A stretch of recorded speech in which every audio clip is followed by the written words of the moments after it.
दोस्तों स्वागत है आपका बिहार न्यूज में। दोस्तों मैं हूं फिरदौस गनी और आप देख रहे हैं केडीवी लाइव। दोस्तों आज हो चुका है 10 दिसंबर 2021। तो आज की बिहार की टॉप न्यूज लेकर आए हैं आपके लिए। दोस्तों वीडियो स्टार्ट करने से पहले आपसे एक रिक्वेस्ट है, अगर आप नए आए इस चैनल पर तो फिर इस चैनल को सब्सक्राइब करके बेल आइकन को भी प्रेस कर दीजिए और साथ में वीडियो को लाइक कर दीजिए, अपने दोस्तों के साथ शेयर भी कीजिए। तो चलिए दोस्तों स्टार्ट करते हैं आज की पूरे बिहार की टॉप न्यूज। दोस्तों आज बिहार न्यूज में सबसे पहले बात करते हैं कि किसान आंदोलन खत्म हो गया है। जब केंद्र सरकार की तरफ से मिले प्रस्ताव पर बनी सहमति के बाद किसान संगठनों की तरफ से गुरुवार को आंदोलन खत्म कर दिया गया है। यानी कि 378 दिनों के बाद किसान आंदोलन को खत्म किया गया है। यह संयुक्त किसान मोर्चा की बैठक में इस पर चर्चा के बाद यह अंतिम फैसला लिया गया है।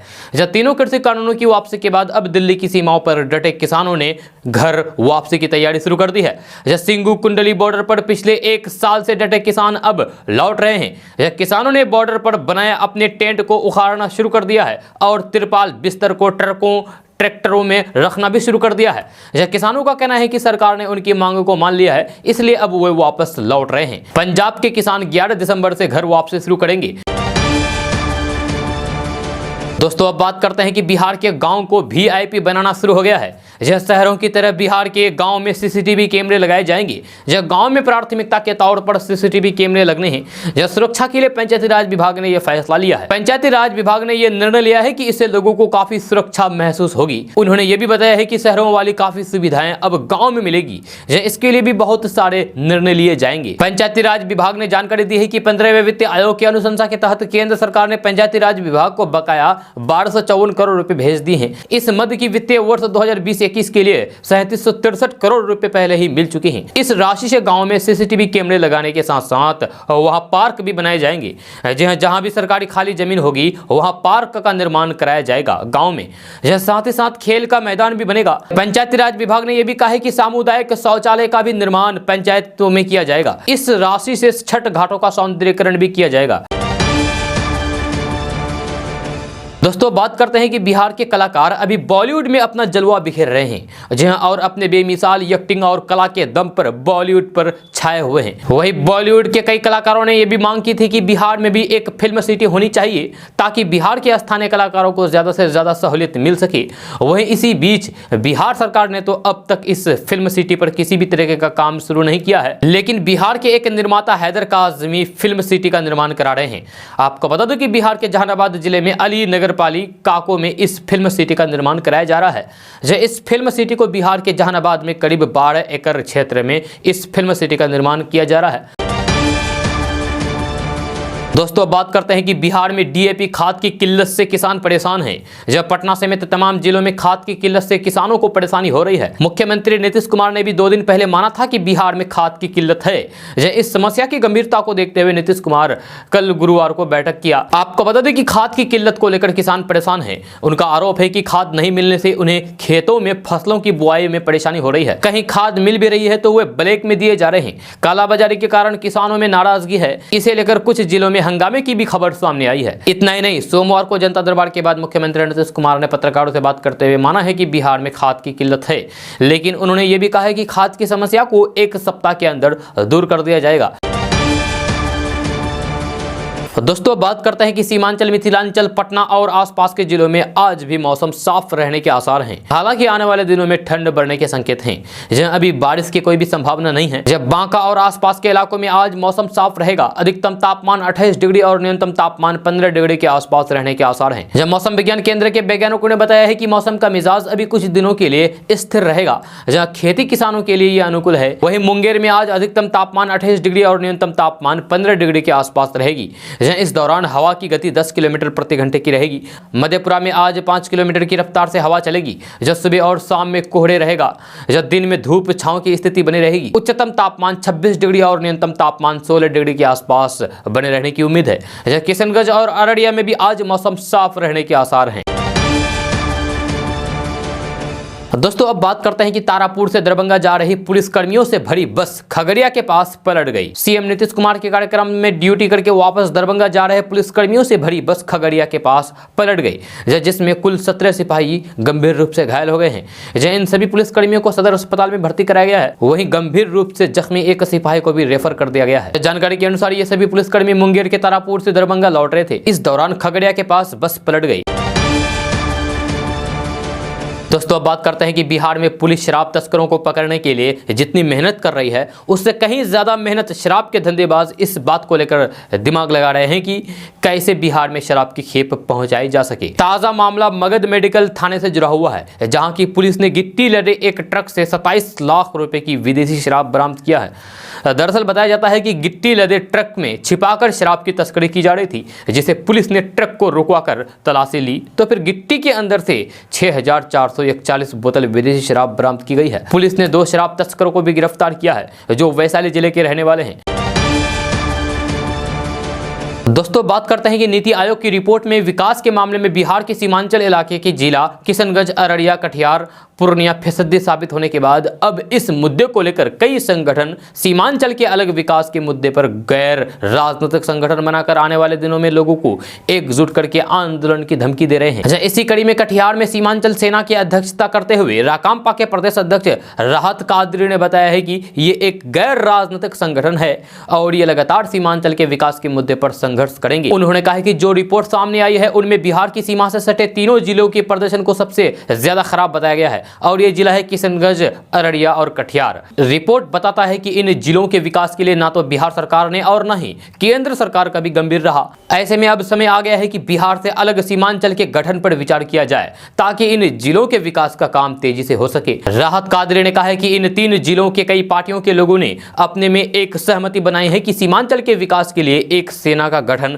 किया जाए। इस सेना का नाम सीमांचल सेना नाम दिया जाएगा।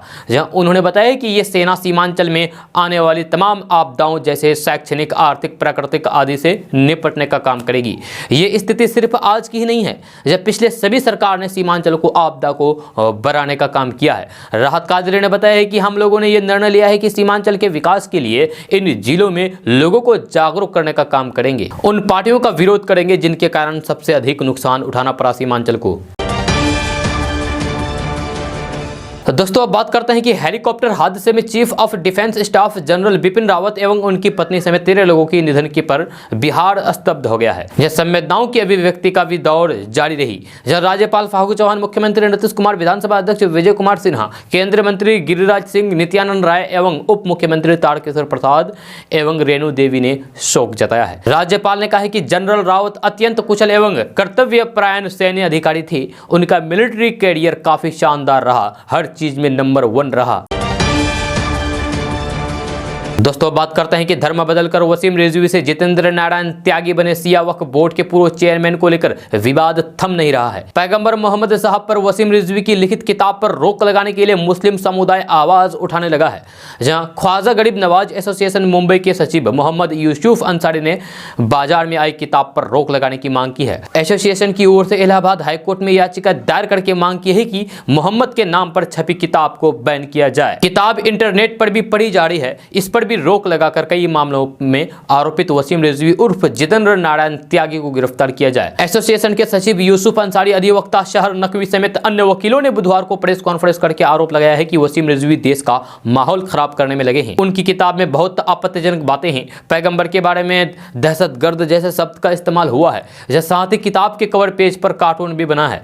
इससे धार्मिक भावनाएं आहत हो रही है। देश का नाम दुनिया के 58 इस्लामिक मुल्कों में बदनाम किया जा रहा है। एसोसिएशन का कहना है कि याचिका में किताब को बैन करने के साथ ही वसीम रिजवी की गिरफ्तारी की मांग की गई है। जहां अदालत में उनके ऊपर दर्ज 27 मुकदमों की लिस्ट सौंपी है। जहां भाजपा नेता शहर नकवी ने कहा है कि वह मुख्यमंत्री योगी आदित्यनाथ से मिलकर कार्रवाई की मांग करेगी। दोस्तों बात करते हैं कि उत्तर प्रदेश के चुनाव में कब्रिस्तान एक बार फिर से मुद्दा बन गया है। जहां दरअसल मुख्यमंत्री योगी आदित्यनाथ बुधवार को मथुरा में थे। उन्होंने वहां आरोप लगाया है कि पहले की सरकारें कब्रिस्तान पर पैसा लगाती थी, लेकिन उनकी सरकार हिंदू तीर्थ स्थानों को विकसित करने पर पैसा खर्च कर रही है। आपको बता दूं कि इससे पहले 2017 के चुनाव प्रचार में प्रधानमंत्री नरेंद्र मोदी ने कब्रिस्तान का जिक्र किया था। जब फरवरी 2017 में फतेहपुर की एक रैली में पीएम मोदी ने कहा था कि गांव में अगर कब्रिस्तान बनता है तो फिर शमशान भी बनना चाहिए। अगर रमजान में बिजली मिलती है तो दीपावली में भी बिजली मिलनी चाहिए। ईद पर बिजली आती है तो होली पर भी बिजली आनी चाहिए।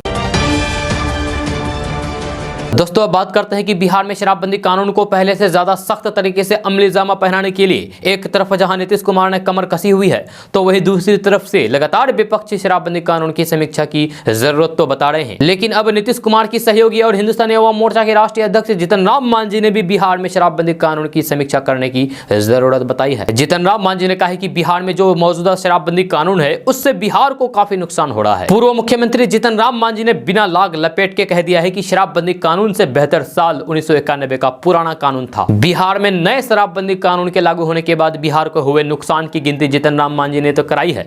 जीतन राम मांझी ने कहा है कि आज बिहार में होटल उद्योग पूरी तरीके से चौपट हो चुका है। टूरिज्म इंडस्ट्री का हाल बेहद बुरा है। गया जैसी जगह पर जहां पहले टूरिस्ट बड़ी संख्या में आते थे, अब वो गया आने की बजाय कोलकाता चले जाते हैं। जो होटल कारोबारी गया में टूरिस्ट अट्रैक्शन के कारण कारोबार कर रहे थे, उनकी हालत पतली हो गई है। सरकार को राजस्व का भारी नुकसान हो रहा है, यानी कि टैक्स का नुकसान हो रहा है। इतना ही नहीं, जीतन राम मांझी ने यह भी कहा है कि बिहार में जिस तरीके से शराबबंदी लागू की गई है उसके कारण अब अवैध कारोबार के नए नेटवर्क को खड़ा होने में मदद मिली है। जीतन राम मांझी ने स्पष्ट तौर पर कह दिया है कि सरकार को तत्काल शराबबंदी कानून की समीक्षा करनी चाहिए। ऐसी शराबबंदी का क्या फायदा जब इससे राज्य को नुकसान हो रहा हो। बिहार के मुख्यमंत्री नीतीश कुमार एक तरफ तो पीने वालों को लेकर सख्त है, तो वहीं जीतन राम मांझी ने कह दिया है कि पुराने शराबबंदी कानून में भी लोगों के ऊपर एक्शन लेने का प्रावधान है। 1991 के शराबबंदी कानून में भी ये बात स्पष्ट कहा गया है कि कोई व्यक्ति शराब पीकर सार्वजनिक जगह पर बवाल या हंगामा नहीं कर सकता। सड़क पर अगर कोई शराबी उपद्रव करता है तो फिर उसके खिलाफ पुराने कानून के तहत भी एक्शन लिया जा सकता है, लेकिन शराबबंदी कानून के दायरे में केवल गरीब लोग ही आते हैं। जीतन राम मांझी ने कहा है कि कुछ लोगों को पीने की छूट मिलनी चाहिए, जरूर मिलनी चाहिए। गरीब आदमी अगर दिन भर मजदूरी करने के बाद एक गिलास दूध खरीद कर पीने में सक्षम नहीं है तो वे 250 मिलीलीटर शराब लेकर अपनी थकावट दूर करता था, लेकिन अब वे जैसे ही शराब पीता है उसे जेल में डाल दिया जाता है। दोस्तों अब बात करते हैं कि बिहार में बिजली उपभोक्ताओं का कम बिजली खपत करना बिहार के बिजली विभाग को नागवार है। दरअसल बिजली विभाग का मानना है कि कई लोग मीटर में हेराफेरी करके कुछ ऐसा कर देते हैं जिससे बिजली की खपत 50 यूनिट से भी कम रह जाती है। South Bihar power distribution company ने ऐसे शहरी उपभोक्ताओं के खिलाफ शिकंजा कसने की योजना बनाई है जिनकी बिजली की खपत 50 यूनिट के आसपास है। इसके लिए विशेष जांच अभियान चलाने की तैयारी की जा रही है। इतना ही नहीं, अगर बिजली मीटर में जानबूझकर की गई गड़बड़ी का पता चलता है तो फिर ऐसे उपभोक्ताओं के खिलाफ सख्त से सख्त कार्रवाई की जाएगी। इसमें यह भी ध्यान रखा जाएगा कि जिन लोगों ने 3 माह तक बिजली बिल जमा नहीं किया है उनका कनेक्शन काटा भी जाएगा। फिलहाल इस अभियान को राज्य के शहरी क्षेत्र से शुरू किया जाएगा और अगले चरण में इसी प्रकार का अभियान ग्रामीण इलाकों में भी चल सकता है। दोस्तों बात करते हैं कि सोन नदी पर बिहार में पहला सड़क पुल बन रहा है। इस पुल के निर्माण हो जाने से बिहार और झारखंड के कई शहरों की दूरी 100 से 150 किलोमीटर तक कम हो जाएगी। और अब तक जिस सफर को करने में 3 घंटे का समय लगता था उसे महज आधे घंटे में पूरा किया जा सकेगा। बिहार के रोहतास जिले के नोहटा प्रखंड के पटुआ गांव के निकट सोन नदी पर इस पुल का निर्माण होगा। ये पुल रोहतास को सीधे झारखंड के गरुआ, पलामू, लातेहार जिलों से जोड़ेगा। पुल निर्माण के बाद रोहतास के गरुआ, पलामू, लातेहार समेत कई जिलों की दूरी 120 किलोमीटर से घटकर 20 किलोमीटर रह जाएगी। दोस्तों बात करते हैं कि पाकिस्तान के दहशतगर्द संगठन से कनेक्शन रखने वाले एक संदिग्ध व्यक्ति को बिहार से दबोचा गया है। जब बिहार के गोपालगंज के मांझागढ़ थाने के पथरा गांव से संदिग्ध जफर अब्बास को गिरफ्तार किया है। जहां टेरर फंडिंग से जुड़े मामले में जफर अब्बास की गिरफ्तारी की गई है। जफर अब्बास के पास से एनआईए ने 2 लैपटॉप, 6 मोबाइल और 6 सिम कार्ड बरामद किए हैं। सूत्रों के मुताबिक एनआईए को जानकारी मिली थी कि गोपालगंज जिले के मांझागढ़ थाने के पथरा गाँव का एक युवक दहशतगर्द से कनेक्शन रखे हुए हैं। सूचना के मुताबिक जफर अब्बास टेरर फंडिंग से जुड़े पाकिस्तान दहशतगर्दियों से संपर्क में था। इसके बाद एनआईए की टीम ने अब्बास के बारे में तहकीकात शुरू कर दी। सबसे पहले साइबर क्राइम से जुड़े मामले की जांच की गई। उसके बाद में एनआईए को पता चला कि पाकिस्तान दहशतगर्दियों से अब्बास का कनेक्शन है। टेरर फंडिंग के सबूत हाथ लगने के बाद एनआईए की टीम ने मंगलवार को पथरा गांव से उसकी गिरफ्तारी की है। दोस्तों बात करते हैं कि क्रिकेट प्रेमियों के लिए एक बड़ी खबर सामने आ रही है। ताजा रिपोर्ट्स के मुताबिक भारत के विस्फोटक बल्लेबाज रोहित शर्मा को T20 के बाद वनडे टीम का भी कप्तान बनाया गया है, जबकि विराट कोहली के हाथों में अब सिर्फ टेस्ट क्रिकेट की कमान होगी। खबर के अनुसार साउथ अफ्रीका दौरे के लिए टीम इंडिया के ऐलान के साथ ही चयनकर्ताओं ने रोहित शर्मा को वनडे टीम की कमान भी सौंप दी है। इससे यह साफ हो गया है कि रोहित अब T20 के साथ साथ वनडे टीम की भी कप्तानी करेंगे। कप्तानी के रूप में रोहित शर्मा का रिकॉर्ड मुंबई इंडियंस के लिए शानदार रहा है, जहां उन्होंने कई बार मुंबई इंडियंस को ट्रॉफी दिलाई है। आपको बता दें कि team India T20 world cup और वर्ल्ड कप 2023 में रोहित शर्मा की कप्तानी में खेलेगी, जहां वही विराट कोहली ने भी अपनी कप्तानी में टीम को कई बार जीत दिलाई है, लेकिन ICC टूर्नामेंट में उनकी कप्तानी अच्छी नहीं रही। विराट की अगुवाई में team India champions trophy 2017, world cup 2019 जीतने से चूक गई। वहीं T20 वर्ल्ड कप 2021 में सेमीफाइनल तक भी नहीं पहुंच सकी। दोस्तों बात करते हैं कि मध्य प्रदेश के ग्वालियर में एक बार फिर से नाथूराम गोडसे की प्रतिमा की स्थापना की तैयारी तेज कर दी गई है। जहां हिंदू महासभा ने SDM को पत्र लिखकर इसकी परमिशन की मांग की है। जहां अब तक हिंदू महासभा गोडसे और नारायण आप्टे की जयंती पर कार्यक्रम करती रही है। जहां ग्वालियर में हिंदू महासभा एक बार फिर से बापू के हत्यारे नाथूराम गोडसे और नारायण आप्टे को लेकर फिर से सक्रिय हो गई है। हिंदू महासभा ने अपने कार्यालय में नाथूराम गोडसे और उनके साथी नारायण आप्टे की प्रतिमा लगाने के लिए प्रशासन से अनुमति मांगी है। इसके लिए बाकायदा हिंदू महासभा ने प्रतिमा लगाने की अनुमति के लिए जिले के अतिरिक्त जिला दंडाधिकारी को पत्र लिखा है। दोस्तों बात करते हैं कि सिया सेंट्रल वक्फ बोर्ड के पूर्व चेयरमैन वसीम रिजवी ने 6 दिसंबर को इस्लाम धर्म छोड़कर हिंदू धर्म अपना लिया। जहां गाजियाबाद में स्थित डासना मंदिर में यति नरसिंहानंद सरस्वती ने उन्हें हिंदू धर्म में शामिल कराया। जहां वसीम रिजवी ने अपना नया नाम जितेंद्र नारायण सिंह त्यागी रख लिया। जहां धर्म परिवर्तन के बाद वसीम रिजवी ने टाइम्स नाउ भारत चैनल पर इंटरव्यू दिया। इस इंटरव्यू के दौरान एंकर सुशांत सिन्हा ने उनसे पूछा है कि आपको अपने नए नाम की आदत पड़ गई है या फिर जितेंद्र नारायण सिंह त्यागी बुलाने पर आपको यह समझ नहीं आती है कि किसको बुलाया जा रहा है। इस सवाल पर रिजवी ने कहा है कि मुझे इस नाम की आदत हो गई है। वसीम रिजवी ने कहा है कि जो लोग परेशान हैं कि मैंने इस्लाम छोड़ दिया है, मैंने इस्लाम छोड़ा नहीं है बल्कि मुझे इस्लाम से निकाला गया है। हमने जब इस्लाम की सच्चाई लोगों के सामने लाई तो फिर मुझे इस्लाम से निकाला गया है। उन्होंने कहा है कि मैंने इस्लाम के फाउंडर मोहम्मद के जब चरित्र के बारे में लोगों को बताया तो फिर मुझ पर कई तरह के इल्जाम लगाए गए। उनकी इस बात पर एंकर सुशांत सिन्हा ने विफरते हुए पूछा है कि आप कह रहे हैं कि आपने इस्लाम छोड़ा नहीं बल्कि आपको इस्लाम से निकाला गया है। यह क्यों माना जाए कि आपने हिंदू धर्म को अपनाया है? यानी कि आपको इस्लाम से धक्के मारकर जब निकाला गया तो फिर जहां जगह मिली आप वहां पर चले गए, तो मजबूरी में हिंदू बने हैं ना। यानी कि आप हिंदू बने हैं लेकिन दिल से नहीं बने हैं, आप मजबूरी में बने हैं क्योंकि आपको इस्लाम से निकाला गया तब हिंदू बने हैं। आप इस्लाम छोड़कर आए नहीं और हिंदू बने नहीं, आपको इस्लाम से धक्के मारकर निकाला गया तभी तो हिंदू बने हैं, आप मजबूरी में हिंदू बने हैं। दोस्तों अब बात करते हैं कि बिहार से एक ऐसी खबर सामने आई है जो हैरान कर देने वाली है। जिस बेटी को मृत समझ करके अंतिम संस्कार किया गया था वह बेटी अब लौट करके वापस घर आ गई है। जब मामला क्या है चलिए हम आपको भी बताने जा रहे हैं। तो 6 महीने पहले मृत घोषित हुई युवती अचानक मंगलवार को छपरा व्यवहार न्यायालय में पेश हो गई, जहां वह अपने जिंदा होने का साक्ष्य लेकर ADJ के पास पहुंची थी।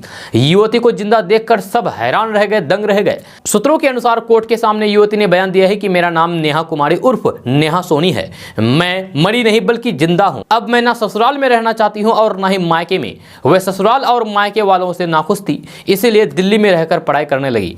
युवती का बयान दर्ज करके कोर्ट ने उसे पुलिस अभिरक्षक में भेज दिया। पुलिस को आगे की कार्रवाई का निर्देश दिया गया है। आपको बता दें कि 13 जुलाई को नेहा के मायके वालों ने एक अज्ञात शव को नेहा मान लिया था। जब मायके वालों ने ससुराल वालों पर दहेज हत्या की FIR दर्ज कराई थी। उनका कहना है कि ससुराल वालों ने नेहा को बार बार दहेज के लिए उत्पीड़न करते थे।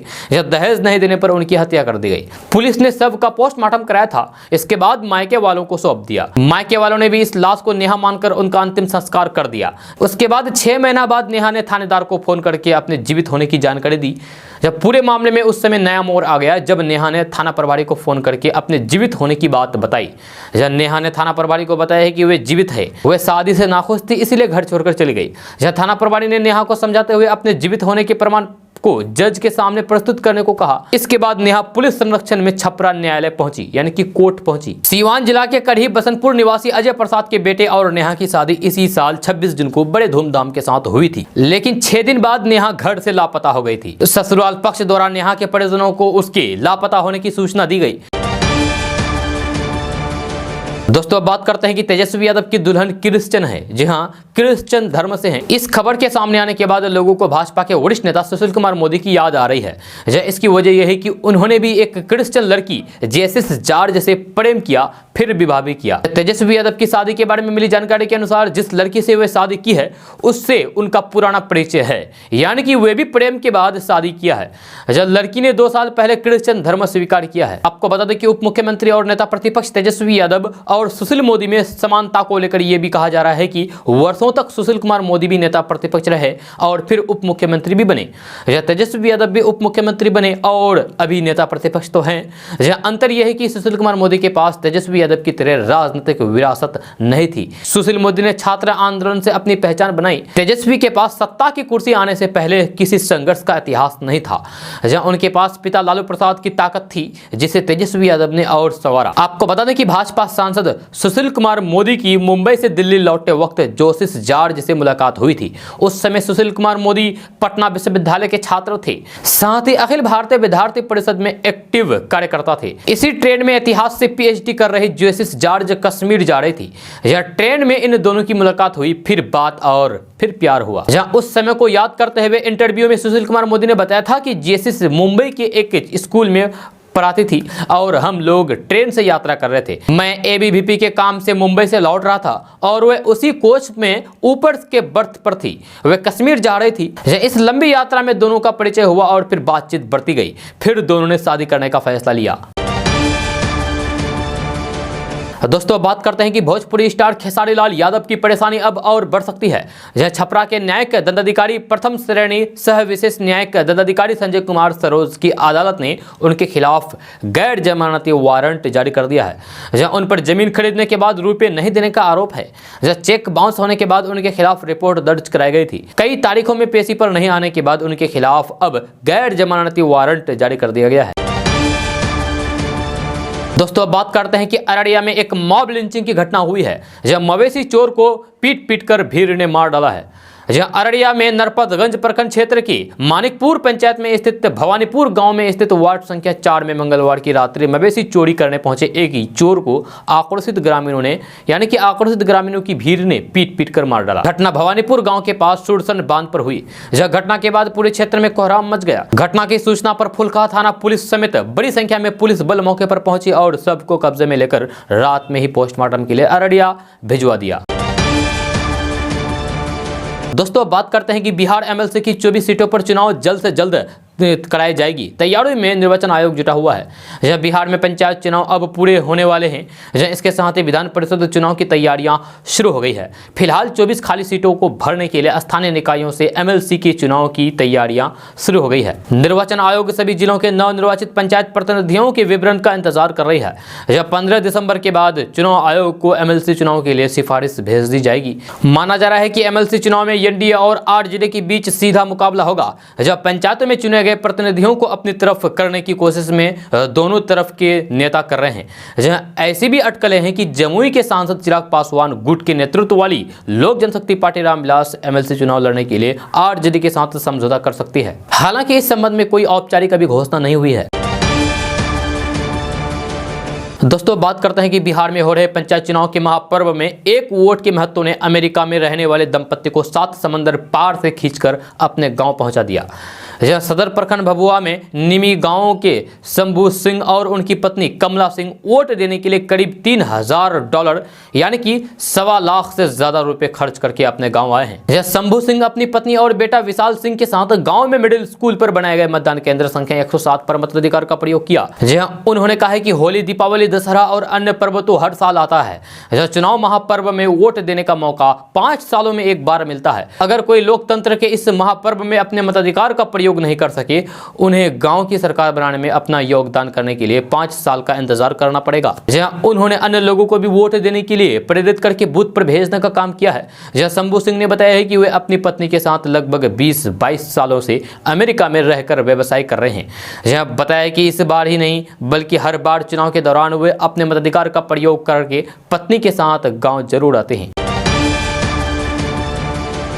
दोस्तों बात करते हैं कि रोक के बावजूद भी खेत में पुआल जलाने के आरोप में पटना जिले के 73 किसानों का निबंधन ब्लैक लिस्टेड कर दिया गया है। जहां मसौरी, धनरुआ, पनपुन और फुलवारी शरीफ के 73 किसान 3 साल के लिए कृषि और सहकारिता विभाग के किसी भी योजना का लाभ नहीं ले सकेंगे। जहां सबसे अधिक किसान धनरुआ के हैं, जहां धनरुआ के 26 किसान और मसूरी के 25 किसान हैं, पुनपुन के 20 और 2 फुलवारी शरीफ के हैं। जिला कृषि पदाधिकारी ने बताया है कि अगले 3 सालों तक उन किसानों को कोई भी सरकारी अनुदान नहीं मिल पाएगा। जहां पुनपुन कृषि पदाधिकारी बालकृष्ण ने बताया है कि पार्थू, केबरा और पोल्ट्री के किसान पराली जला रहे हैं। जहां वैसे 20 किसानों को ब्लैक लिस्टेड कर दिया गया है। इन किसानों को 3 साल तक कोई भी सरकारी स्कीम नहीं दिया जाएगा। दोस्तों अब बात करते हैं कि आरजेडी के युवा नेता तेजस्वी यादव की शादी की खबर आते ही सबसे पहला सवाल उठने लगा है कि लालू परिवार की नई बहू कौन है। जहां हर कोई ये जानने की कोशिश करने लगा है कि तेजस्वी यादव की शादी किस लड़की के साथ हुई है। अभी तक माना जा रहा था कि तेजस्वी यादव का रिश्ता किसी राजनीतिक परिवार से ही जुड़ेगा। बुधवार को भी कई लड़कियों के नाम आते जाते रहे। कुछ देर के लिए इंटरनेट मीडिया में समाजवादी नेता शरद यादव की पौत्री सिमरन का भी नाम आया, लेकिन धीरे धीरे ये चर्चा भी गुप्त में चली गई। जब उप मुख्यमंत्री रहने के दौरान भी तेजस्वी यादव की शादी के प्रस्ताव आए थे। यह टूटी सड़कों की शिकायत के लिए व्हाट्सएप नंबर जारी करने पर 55,000 लड़कियों ने अपना व्हाट्सएप यानी कि अपना बायोडाटा व्हाट्सएप पर भेजा था। लालू परिवार के करीबियों की ओर से आ रही खबरों के मुताबिक तेजस्वी अभी तक शादी करने के पक्ष में नहीं थे, लेकिन लालू की खराब सेहत का हवाला देकर परिवार की ओर से उन पर दबाव डाला जा रहा था। लालू ने भी उनसे इच्छा जाहिर की तो वे तैयार हो गए। जब तेजस्वी यादव की शादी को लेकर कई नामों की चर्चा 2017 से ही की जा रही थी। बड़े भाई तेज प्रताप यादव की शादी बिहार के पूर्व मुख्यमंत्री दारोगा प्रसाद राय की पौत्री ऐश्वर्या राय से 11 मई 2018 को हुई थी। हालांकि ये रिश्ता 1.5 साल भी नहीं टिक पाया। झगड़ा झंझट के बाद तलाक तक पहुंच गई। अभी मामला पटना के जिला अदालत में चल रहा है, लटका हुआ है। जब तेजस्वी यादव की शादी का इंतजार सबको था। 2015 के विधानसभा चुनाव के बाद जब वे बिहार के उप मुख्यमंत्री बनने के साथ ही शादी की चर्चा होने लगी थी, उनके पास पथ निर्माण विभाग भी था। टूटी सड़कों की शिकायत के लिए जब उन्होंने एक व्हाट्सएप नंबर को सार्वजनिक किया तो लड़कियों के बेहिसाब प्रस्ताव आने लगे। करीब 44,000 से ज्यादा लड़कियों ने उस नंबर पर तस्वीरों के साथ अपनी विस्तार से जानकारी भेजी थी। दोस्तों अब बात करते हैं कि बेंगलुरु का अक्षय पात्रा फाउंडेशन अब पटना, दानापुर और फुलवारी शरीफ के बच्चों को प्रधानमंत्री पोषण योजना के तहत दोपहर का खाना परोसेगा। शिक्षा मंत्री विजय कुमार चौधरी और अपर मुख्य सचिव संजय कुमार की मौजूदगी में शिक्षा विभाग और अक्षय पात्रा फाउंडेशन के बीच बुधवार को इसको लेकर इकरारनामा किया गया। इस समझौते के तहत अक्षय पात्रा फाउंडेशन द्वारा पटना जिले के दानापुर, फुलवारी शरीफ, पटना सदर प्रखंड और पटना सदर स्थित शैक्षणिक अंचल गोलघर के कुल 204 विद्यालयों में कक्षा 1 से 8 तक के लगभग 38,000 बच्चों को मध्याह्न भोजन उपलब्ध कराया जाएगा। दोस्तों अब खबर कटिहार से है। तो आपसी वर्चस्व और जमीन विवाद को लेकर कटिहार, मिर्जापुर, दियारा बुधवार को एक बार फिर से गोलियों की गड़गड़ाहट से दहल उठा। जब खेत देखने के लिए गए किसान संजय यादव की बदमाशों ने गोली मारकर जान ले ली, जबकि उसके साथ गए 2 अन्य युवक जान बचाकर भाग निकले। हत्या का कारण जमीन विवाद बताया जा रहा है। मृतक संजय यादव बघार पंचायत के मिर्जापुर गाँव का रहने वाला था। किसान संजय यादव 2 अन्य मुकेश यादव और बबलू यादव के बुधवार को खेत देखने गए। दियारा में पहले से घात लगाए बैठे 10-15 की संख्या में बदमाशों ने संजय यादव पर ताबड़तोड़ गोली बरसाने लगे। जब 2 गोली उसके सीने में भी लगी, इससे उसकी जान चली गई मौके पर, जबकि उसके साथ गए 2 युवकों ने भागकर अपनी जान बचाने में कामयाब रहे। बदमाशों ने उन दोनों पर भी गोली चलाई थी। दोस्तों अब बात करते हैं कि कांग्रेस और शिवसेना का गठबंधन अब महाराष्ट्र के बाहर दूसरे राज्यों में भी दिख सकता है। यह राजधानी दिल्ली में कांग्रेस महासचिव प्रियंका गांधी से मुलाकात के बाद शिवसेना सांसद संजय राउत ने संकेत दिया है कि उनकी पार्टी कांग्रेस के साथ उत्तर प्रदेश और गोवा में भी गठबंधन कर सकती है। दोनों पार्टियां साथ मिलकर चुनाव लड़ सकती है। संजय राउत ने कहा है कि दोनों दल इन राज्यों में अगले साल होने जा रहे विधानसभा चुनाव में साथ काम करने पर विचार कर रहे हैं। सोनिया गांधी के आवास पर प्रियंका गांधी से करीब 1 घंटे तक चली मुलाकात के बाद बाहर निकलते समय संजय राउत ने यह बयान दिया है। हालांकि उन्होंने यह भी कहा है कि अंतिम फैसला महाराष्ट्र के मुख्यमंत्री उद्धव ठाकरे से बातचीत के बाद ही लिया जाएगा। दोस्तों बात करते हैं कि केंद्रीय मंत्रिमंडल में बुधवार को प्रधानमंत्री आवास योजना ग्रामीण को अगले 3 साल के लिए जारी रखने की मंजूरी दे दी है। केंद्रीय मंत्री अनुराग ठाकुर ने कैबिनेट के फैसले पर एक मीडिया ब्रीफिंग में बताया है कि मार्च 2021 से आगे और मार्च 2024 तक विस्तार दिया गया है। यह योजना ग्रामीण क्षेत्र में सभी के लिए आवास सुनिश्चित करेगी। केंद्र सरकार ने बुधवार को प्रधानमंत्री आवास योजना को अगले 3 साल के लिए जारी रखने की मंजूरी दे दी है। केंद्रीय मंत्री अनुराग ठाकुर ने कहा है कि मार्च 2024 तक इसका विस्तार किया है। जहां इस योजना के अंतर्गत ग्रामीण क्षेत्र में आवास बनाए जाएंगे। दोस्तों अब बात करते हैं कि पूर्णिया के सदर थाना के अंतर्गत पुरानी रोड में स्थित थोक किराना व्यवसायी के पवन अग्रवाल के एक गोदाम का दीवार तोड़कर चोरों ने लाखों का सामान चोरी कर लिया। यह दुकान मालिक को चोरी की घटना का पता बुधवार की दोपहर को चला, जब गोदाम से कुछ सामान निकालने गए थे। यह दुकान खोलते ही उनके होश उड़ गए। जब पीड़ित ने घटना की सूचना पुलिस को दी, वहीं चोरी की सूचना पर गुलाबबाग नाका प्रभारी सुभाष चंद्रा घटनास्थल पर पहुंचकर जांच में लग गए। चोरों ने गोदाम के पिछले हिस्से का दीवार तोड़कर गोदाम के अंदर घुसे। गोदाम में रखे कीमती जैसे सामान काजू, किशमिश, गुल, जीरा, काली मिर्च जैसे सामानों का बोरा और कार्टून चोर ने लेकर फरार हो गए। जब पीड़ित ने बताया है कि करीब 5 लाख की चोरी हुई है। वहीं स्थानीय लोगों ने बताया है कि 1 साल पहले भी इन्हीं के गोदाम में चोरी हुई थी, जहां उस समय गोदाम का ऊपर का टीना उखाड़ करके बदमाशों ने चोरी की थी, जिसमें लगभग चोरों ने 1 लाख की चोरी की थी। दोस्तों बात करते हैं कि अगर आपके घर में भी छोटी बच्ची या फिर बेटी हैं तो उसकी पढ़ाई शादी के लिए लगने वाले पैसों की जरूरत अब आसानी से पूरी हो सकती है। इसके लिए आपको सुकन्या समृद्धि योजना में निवेश करना होगा। 10 साल से कम उम्र की बेटी का सुकन्या समृद्धि योजना के तहत अकाउंट खोला जा सकता है, जहां आप अपनी बेटी के लिए रोजाना 100 रुपये बचा करके 15 लाख रुपये और फिर 416 रुपये बचा करके 65 लाख रुपये का फंड खड़ा कर सकते हैं, जो उसके बेहतर भविष्य के लिए काम आएगा। सुकन्या समृद्धि योजना यानी कि SSY बेटियों के लिए केंद्र सरकार की एक छोटी बचत योजना है, जिसे बेटी बचाओ बेटी पढ़ाओ स्कीम के तहत लॉन्च किया गया है। छोटी बचत स्कीम में सुकन्या सबसे बेहतर ब्याज दर वाली योजना है। इस स्कीम में कोई भी शख्स अपनी 2 बेटियों के लिए अकाउंट खुलवा सकता है। सुकन्या समृद्धि योजना के तहत अकाउंट किसी बच्ची के जन्म लेने के बाद 10 साल से पहले उम्र के कम से कम ये 250 रुपए के जमा के साथ खोला जा सकता है। साथ ही ये भी बता दूं कि ये खाता कहां खोला जा सकता है। तो सुकन्या समृद्धि योजना के तहत अकाउंट किसी भी पोस्ट ऑफिस या फिर कमर्शियल ब्रांच की अधिकृत शाखा में खोला जा सकता है। 21 साल की उम्र में बेटियां इस अकाउंट में पैसे निकाल सकती हैं। अगर आप इस स्कीम में हर महीने 3000 रुपए का निवेश करते हैं, यानी कि सालाना 36,000 रुपये पर आपको 14 साल बाद 7.6% सालाना फंडिंग के हिसाब से 9,11,574 रुपये मिलेंगे। 21 साल यानी कि मैच्योरिटी पर ये इस रकम करीब 15,22,221 रुपये हो जाएगी। यानी कि अगर आप रोजाना 100 रुपये बचा करके जमा करते हैं तो आप बेटी के लिए 15 लाख रुपये का फंड खड़ा कर सकते हैं। दोस्तों अब बात करते हैं कि बिहार में कोरोना संक्रमित मरीजों की संख्या में लगातार वृद्धि हो रही है। ऐसे में लोगों को सावधान रहना बहुत जरूरी है, क्योंकि लापरवाही से बिहार में एक बार फिर से कोरोना की तीसरी लहर आ सकती है। इसलिए लोग कोरोना गाइडलाइंस का पालन अवश्य करें। स्वास्थ्य विभाग द्वारा जारी रिपोर्ट्स के मुताबिक पिछले 8 दिनों के अंदर बिहार में कोरोना के 37 नए संक्रमित मरीज मिले हैं, जिसमें सबसे ज्यादा कोरोना मरीज 8 दिसंबर को मिले हैं। आपको बता दें कि 8 दिसंबर को बिहार में 9 कोरोना संक्रमित मरीज मिले हैं। बीते 24 घंटे में नए मामले सामने आए, जिसमें से पटना, भोजपुर, गया, नालंदा, पूर्णिया और समस्तीपुर से ये मामले सामने आए। इससे बिहार में अब कोरोना के एक्टिव मरीजों की संख्या हो गई है 35। दोस्तों बात करते हैं कि सीमांचल, मिथिलांचल, पटना सहित देश भर के किसी भी इलाके में रहने वाले लोगों के लिए बड़ी खबर सामने आ रही है। ताजा रिपोर्ट्स के मुताबिक अगर आपने अपने नाम से कई सिम कार्ड ले रखा है तो इससे आपकी परेशानी बढ़ने वाली है। खबर के अनुसार दूरसंचार विभाग ने पूरे भारत में 9 से अधिक कनेक्शन रखने वाले ग्राहकों के सिम को फिर से वेरीफाई करने के लिए कहा है। साथ ही साथ जम्मू और कश्मीर, उत्तर पूर्व और असम के मामलों में 6 से अधिक कनेक्शन रखने वाले ग्राहकों के सिम को वेरीफाई करने के आदेश दिए हैं। आपको बता दो कि विभाग ने धोखाधड़ी और फिर फाइनेंशियल क्राइम की घटना को रोकने के लिए यह बड़ा कदम उठाया है। 60 दिन के अंदर अगर कोई ग्राहक अपने सिम को वेरीफाई नहीं कराता है तो फिर उनका सिम बंद कर दिया जाएगा। यह नए नियम अनुसार एक नाम से अगर 9 सिम कार्ड हैं तो आप इसका फिर से वेरीफाई कराएं, वरना 30 दिनों के भीतर आउटगोइंग और डेटा बंद कर दिया जाएगा अपने आप। जबकि इनकमिंग कॉल सर्विस भी 45 दिनों के अंदर बंद हो जाएगी। इसकी गणना 7 दिसंबर 2021 से होगी। दोस्तों आज का न्यूज़ बस यहाँ तक। कैसा लगा जरूर अपना सुझाव दीजिएगा नीचे कमेंट बॉक्स में कमेंट करके। अगर आप नए आए इस चैनल पर तो फिर चैनल को सब्सक्राइब करके बेल आइकन को भी प्रेस कर दीजिए और साथ में वीडियो को लाइक कर दीजिए, अपने दोस्तों के साथ शेयर भी कीजिए। तो चलो दोस्तों फिर मिलते हैं अगली वीडियो में। जय हिंद, जय बिहार।